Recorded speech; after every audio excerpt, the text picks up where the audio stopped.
ماں بننا خاص طور پر آج کل کے دور میں ایک بہت ہی پریشر والا تجربہ ہو سکتا ہے۔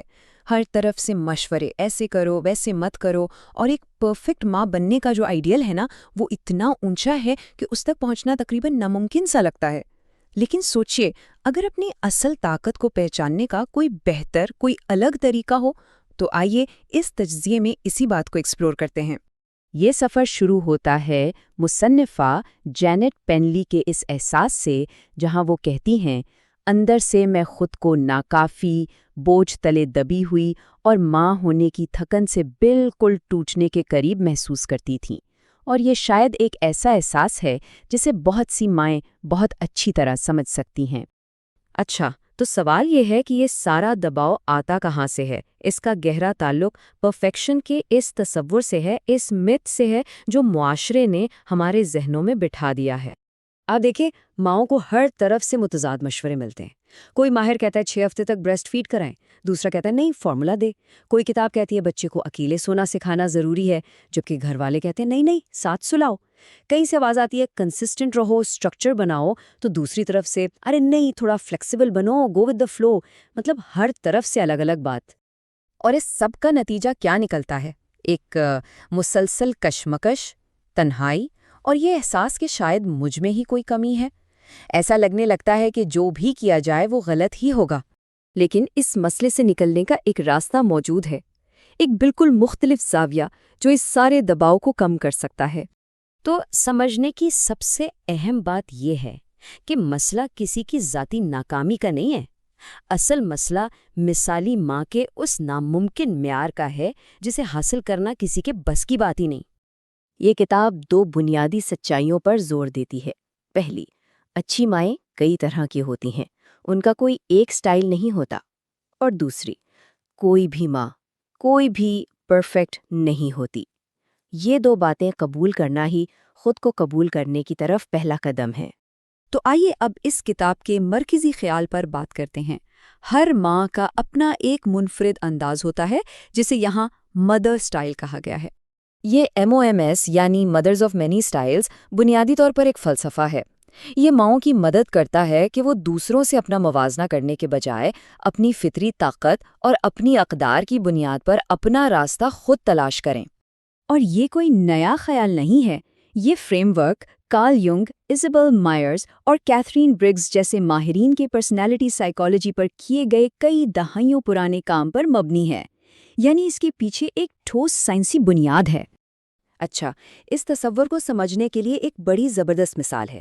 ذرا سوچئے سیدھے یا الٹے ہاتھ کے استعمال کے بارے میں۔ ہم سب دونوں ہاتھ استعمال کرتے ہیں بالکل، لیکن ایک ہاتھ ہمیشہ زیادہ کمفرٹیبل، زیادہ نیچرل فیل ہوتا ہے نا، جس پر ہم زیادہ بھروسہ کرتے ہیں۔ بالکل یہی چیز ہماری شخصیت کی قدرتی ترجیحات کے ساتھ بھی ہوتی ہے۔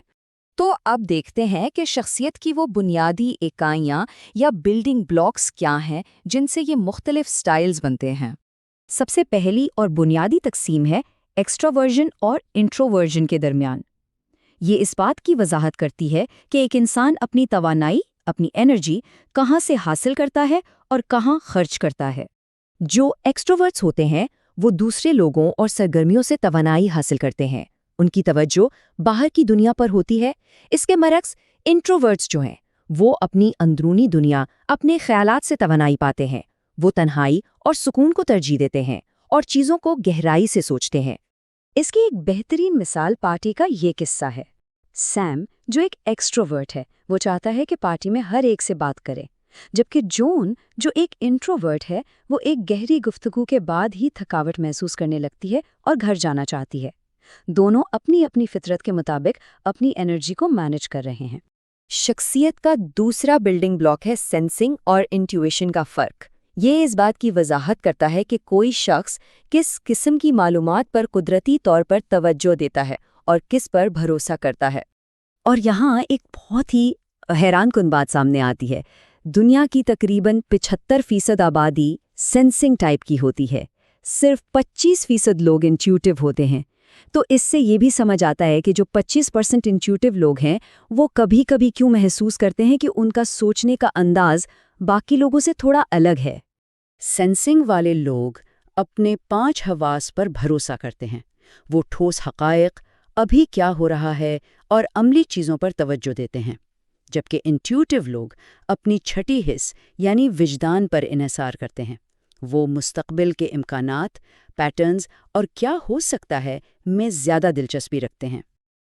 گمشدہ قالین کا یہ قصہ اس فرق کو بہت اچھے سے واضح کرتا ہے۔